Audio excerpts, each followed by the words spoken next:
Battlefield Dossier, Season 1, Episode 4. True stories of courage, honor, brotherhood, and glory.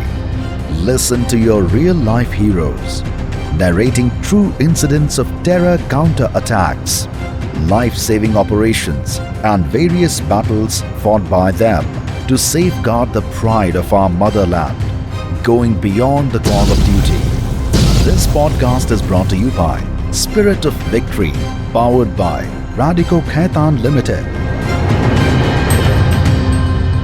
Good morning, ladies and gentlemen. This is your today's host, Harleen Kaur. As we all know that nation comes first no matter what comes your way, and good soldiers are defined by what they can endure and not by what they can inflict. This proverb goes rightly with our legendary Kargil hero, Captain Akhilesh Saxena sir, who has showcased the true qualities of a leader, strategic planning, teamwork during the most difficult phase of his life, that is the battlefield of Kargil War. Currently, he is the Vice President of Tata Communications and working with the motivational speaking platform with his wife on inspiring mantras. Sir, I would like to know some details about the Kargil War. Let me take you back 22 years, right, sir. On a journey of Kargil Wars. There are different peaks. There are different peaks which are going from Srinagar till Leh Ladakh, and they are all going through NH1. This NH1 is very important from the strategic perspective of India. This is called the neck of India because the entire supply line, entire ration, ammunition, stocking, everything for entire Leh Ladakh region goes through this road. And this is only open for 5 to 6 months. So if somebody is able to block this road, he can actually block all the supply for India, and really, entire Leh Ladakh will be isolated and which can be captured. It's an easy target. Now that was a larger game plan. So they captured all these peaks. And how they captured this peak? Because both the countries on these peaks, they were winter vacated posts, right? Nobody was staying on these peaks during the winter month because the cost of maintaining troops on these peaks was very, very high. So both the armies used to come down during winter and then again used to go up in summer. But in 1998, once we come down, right, both the army came down, then Pakistan slowly started sending his troops in 2, 3, 4, and they have got thousands of troops captured all these hilly peaks. Now the situation is, enemy sitting on top, right? And in mountain warfare, anyone who is sitting on top is 20 times more powerful. You can think, right? Even if he'll throw a stone, there will be casualty. Second, they knew that Indian soldiers will only come through these routes. So they put mine all across. The temperature that time was going up to minus 28 to minus 42 degrees centigrade. So it was even difficult to breathe. Coming back to my situation, I just got posted to Kargil just after my marriage.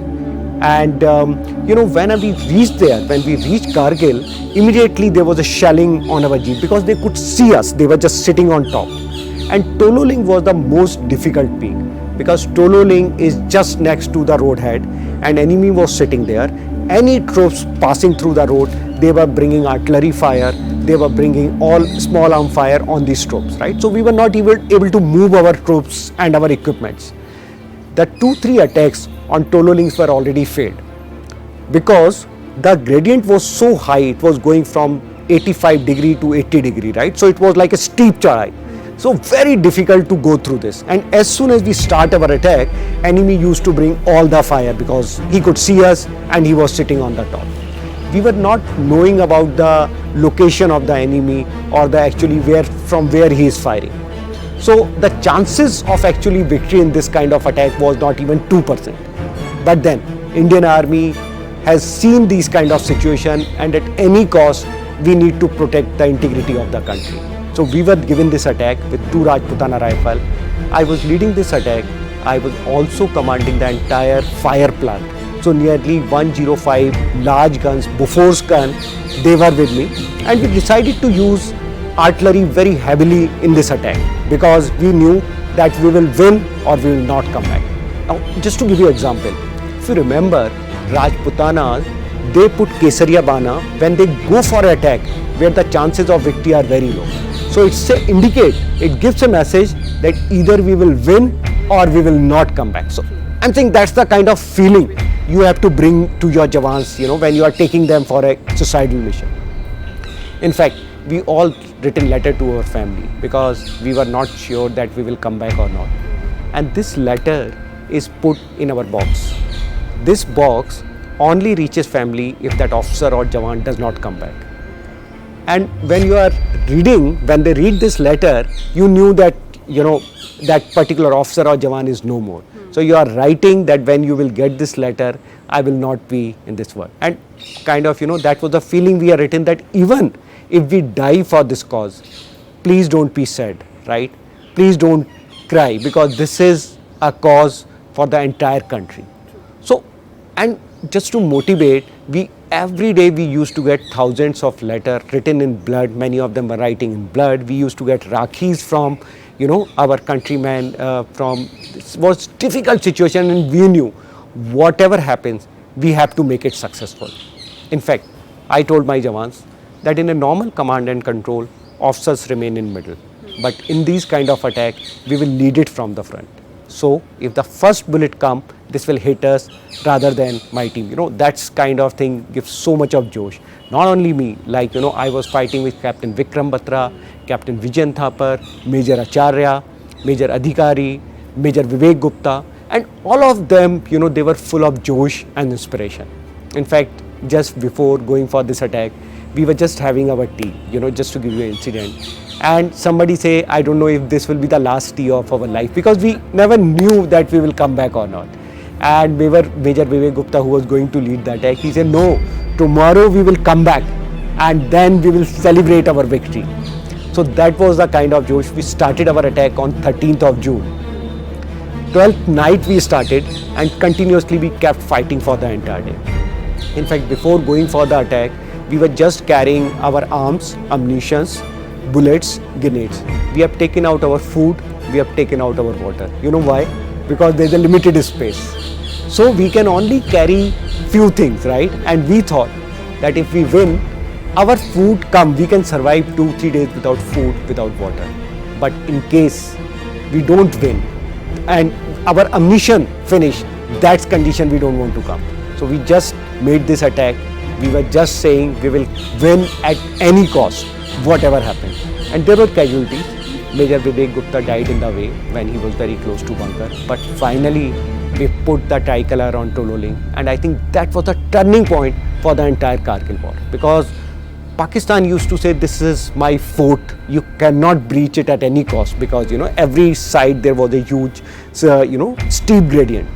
But finally we could do that and achieve that. In fact, they were so humiliated and they put so much of fire on us that after this defeat, that my supply line was totally cut. So we got the victory, but we were few guys who were on the top. We don't have any food. We were not having any water. We were fighting for continuously 2 days without any food or without any water, right? And there were 8 Jawans who were hit by different bullets. But we have to survive, right? Whatever we have to do. And as say, God always comes to your help. And we thought, if enemy was staying there for so many months, he must be keeping something to eat also. And we could find there was enemy kitchen, which was downhill on the other side. And then we decided that whatever happened, let's go there. Though enemy from the other peak, they were still firing at you. But we dashed for that.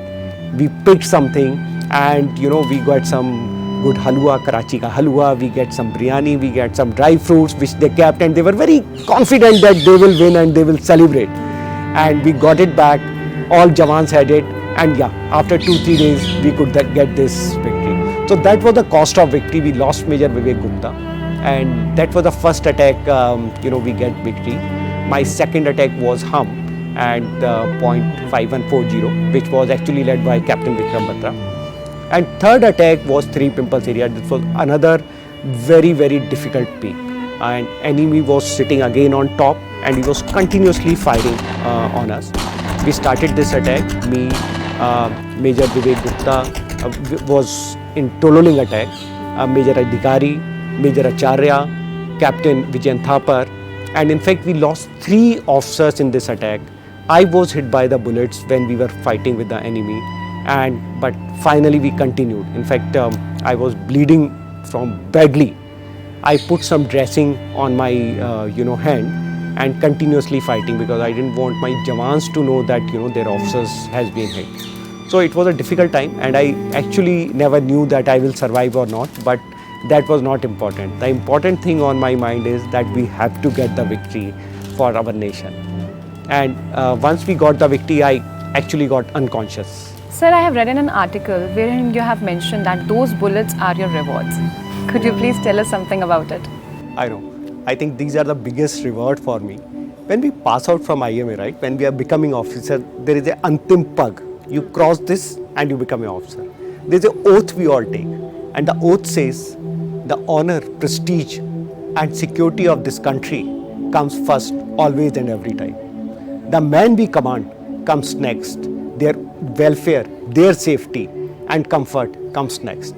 And my own comfort, safety and welfare comes last, always and every time. So our directions are very clear that for whatever happens, nation will always come first.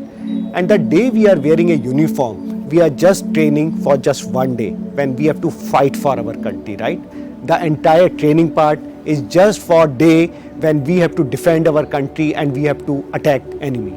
So when I got this order, and in fact I was in Firozpur, I was just married for a month, as I told you earlier, and we got this order that we have to go to Kashmir, and that time we were not very sure that it's a full-fledged Pakistani attack or just some terrorists sitting on the top, but we knew something is going on. It was a moment of pride for me, because my first posting was at Peace, and I was getting this chance to actually prove my worth for the day I am wearing the uniform. So I was very excited, and then I've gone for this attack. And once we have said that we are ready to give our life, right? And in this war, enemy could just, with his firing, could just give us some injury. So we were ready to give our life, and I think they could take very small part of us. So I say it's a reward for us. And I always say, the day we put the tricolor on these peaks, that's the biggest achievement of our life. And these bones, these, some of these bullets, they are the mark of victory for us. So I always show it with pride. I'm not ashamed, I'm not guilt, and I feel that I was ready to give my life for the country. They just took one part of it. So it's a medals for me.